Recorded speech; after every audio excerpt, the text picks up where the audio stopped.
Hey, what's up guys, welcome to Mr. Tech Nowhere. So the iPhone SE 4 is in the news again and the rumors are just pouring in.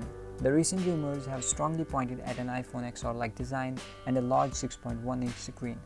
However, as per recent information shared by Apple analyst Ross Young, Apple hasn't even decided on these display specs, making things a bit confusing. In a post on Twitter a few days ago, Young said that his source told him that Apple is considering a few different options for the iPhone SE 4 display. First, it's considering using a 6.1 inches OLED display from two different suppliers. It is also reportedly considering LCD panels ranging from 5.7 inches to 6.1 inches from two other suppliers. Using a 6.1-inch OLED panel in the iPhone SE 4 would certainly be more premium option, as that's the same display technology used in the flagship iPhone 14 models. It could, however, force Apple to raise the price more than it would like to. Meanwhile, using an LCD panel between 5.7 inches and 6.1 inches would be more economical and help keep the iPhone SE price lower. Opting for the lower end of that screen size range would also help ease the concerns of existing iPhone SE users who don't want a massive display. Even if the screen size differs from the iPhone XR, which used a 6.1-inch LCD panel, this would include notch cutout,